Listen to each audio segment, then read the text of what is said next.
Saudara, Korlantas Polri resmi mengubah materi ujian praktik SIM C bagi sepeda motor. Ujian berkendara di jalur 8 dan zigzag ditiadakan. Berikut laporan lengkap dari jurnalis Kompas TV Karima Anissa dan juru kamera Riki Sultana.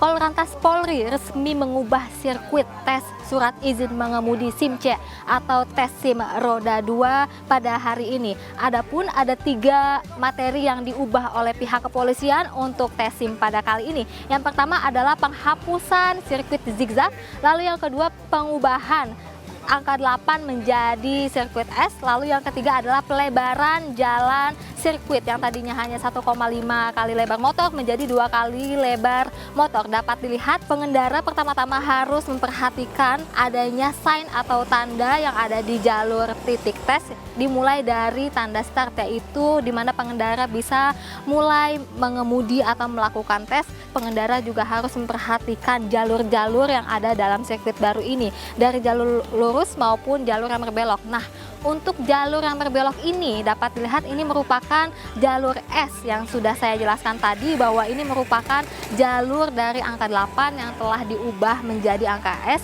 yang tentu saja diharapkan dapat mempermudah pengendara roda 2 agar bisa mendapatkan surat izin mengemudi. Untuk tesnya ditutup dengan rem yang akan kemudian dibolehkan baik ke kanan maupun ke kiri untuk mengakhiri tes.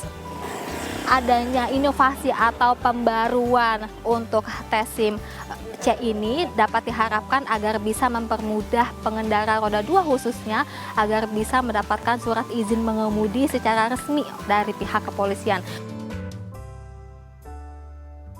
Karima Anissa, Riki Sultana, Kompas TV, Jakarta.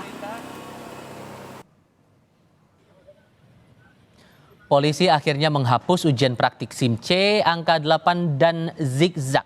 Sebagai gantinya, polisi mengganti ujian praktik ini dengan jalur huruf S. Bagaimana pengguna kendaraan dan pengamat keselamatan berkendara melihat pergantian proses tes ini? Kami diskusikan langsung bersama Marita Sani, warga yang anaknya sempat gagal 13 kali ujian SIM C, dan Sony Susmana, praktisi keamanan berkendara dari Safety Defensive Consultant Indonesia. Pak Sony, Bu Marita, selamat sore, apa kabar? Selamat sore. Terima kasih semuanya sudah bergabung bersama kami. Ibu, sudah ada janji nih, dan bahkan sudah diubah betul peraturannya. Ada kemudahan untuk ujian praktik SIM C. Jalur angka 8, jalur zigzag sudah ditiadakan. Komentar Ibu? Oh, Masya Allah, Alhamdulillah. Terima kasih yang ucapan yang banyak. Terima kasih banyak untuk Pak Kapolri ya. Saya mewakili jutaan masyarakat Indonesia yang memang sangat terbantu dengan peraturan baru yang sudah ditetapkan Pak Kapolri ini. Kami sangat-sangat berterima kasih. Terima kasih Pak Kapolri.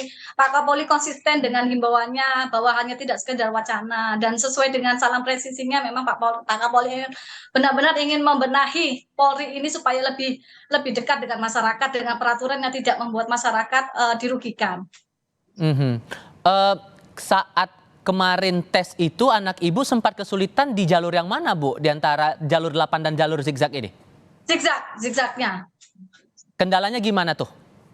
Karena terlalu sempit dan ada pembatas yang kayak tiang kayu begitu. Terus kalau nyenggol itu kan langsung gagal, langsung mundur, nggak boleh terus maju ke lintasan yang berikutnya. Jadi ya belum apa-apa ya udah gagal. Karena ke-13 kalinya saya lihat seperti itu, nggak tahu yang selama 12 kali tidak sama saya itu saya nggak lihat sampai seberapanya.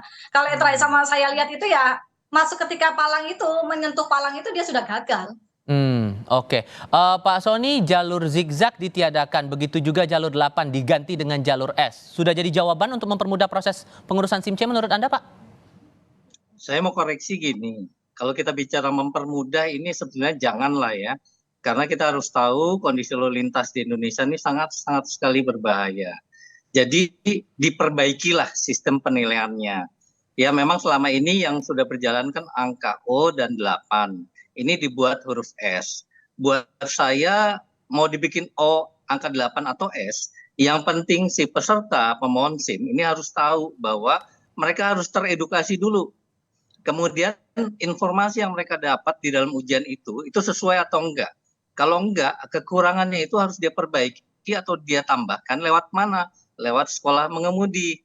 Nah, yang saya lihat dari anaknya ibu ini, tadi ada sedikit trauma. Menurut saya yang diperbaiki dulu traumanya. Kenapa? Karena di jalan raya ini kita tidak hanya ketemu atau distraksi terhadap teman-teman dari pihak kepolisian, tapi ada juga agresif dari pengemudi lain, ada juga pengemudi-pengemudi yang tidak terampil. Nah, ini diperbaikin dulu karena begitu kita terjun di jalan raya, disitulah pendidikan sebenarnya diterapkan. Ya. Oke. Nah, esensi dari angka-angka ini 8O maupun S, itu yang penting adalah bagaimana penilaian metode uji materi ini sesuai dengan kondisi aktual lalu lintas di Indonesia. Masalah di Indonesia ini ada 3, macet, kemudian tidak mau ngalah, dan tidak tertib. Sehingga ketika kita diuji, harusnya mau angka 8O atau S, yang penting dia mau berhenti, kemudian kakinya turun, itu bagian dari menyeimbangkan motornya. Jadi yang nggak lulus harusnya ketika dia tidak seimbang jatuh. Tapi selama dia tidak jatuh, harusnya penilaiannya tetap lulus. Oke. Itu bagian dari berkendara. Oke, jadi faktornya harus tetap berpacu dari 3 realita kondisi lalu lintas kita yang itu tadi ya. Berarti sistem penilaiannya secara praktiknya atau proses ujiannya nanti itu harus bagaimana sebetulnya nih Pak Sony? Saya nggak tahu dari teman-teman polisi yang sekarang yang baru seperti apa, tapi saya lihat di medsos itu udah lebih baik karena ini menilai si peserta paham tentang lalu lintas, kemudian berhenti pada tempatnya, kemudian lainnya diperlebar dan kakinya boleh turun ketika dia harus berhenti. Nah, itu yang sudah cocok dengan kondisi lalu lintas sehingga tidak melulu kita ngeblong ya. Artinya nggak boleh turun kakinya di dalam kondisi lintasan di uji coba tersebut. Oke. Kalau untuk anak ibu sendiri nih, Bu Marita, bagaimana cara menyiapkan mentalnya nanti? Ini kan sudah dapat SIM-nya nih. Bagaimana siap untuk menghadapi kondisi jalanan di realitanya begitu? Menghadapi kondisi jalanan, anak saya sudah terbiasa kemana-mana sudah pakai motor. Cuman kan memang saya belum punya kesempatan buat SIM kan karena memang kesibukan saya. Terus anak saya kan juga sibuk kuliah. Ini kan kebetulan dia libur kuliahnya kemarin, makanya bisa bikin. Biasanya juga di jalan nggak ada apa-apa. Alhamdulillah selamat-selamat aja. Surabaya gersik-gersik keliling kemana-mana juga nggak ada masalah. Bukan trauma masalah itunya Pak. Anak saya punya trauma histori dengan polisi tentang kasus ibunya dulu. Jadi dia punya trauma di situnya, bukan trauma karena pernah kecelakaan, bukan itu karenanya. Beda cerita Pak. Yang masalah traumanya ini beda cerita karena memang punya histori yang tidak baik dengan polisi. Intinya sudah punya kekuatan psikologis lah untuk menghadapi jalanan begitu, Ya, makanya betul. sudah dapat SIM-nya begitu. Oke. Anak saya sudah sangat sopan di jalanan, juga pakai safety lengkap semua. Baik. Mematuhi rambu-rambu juga, tidak pernah melanggar. Baik. Apa yang harus dicatat betul nih untuk pemohon SIM C dan mereka sudah dapat SIM C nih Pak Sony? Iya, jadi ketika kita ada di jalan raya, ada 2 kompetensi yang harus dimiliki seorang pengendara, yaitu soft skill dan hard skill. Nah, berkaitan dengan hard skill adalah operasional dia dalam mengontrol kendaraannya. Mungkin jam terbangnya sudah cukup, tetapi ada juga soft skill yang memang secara mental tadi kita harus perbaikin dulu.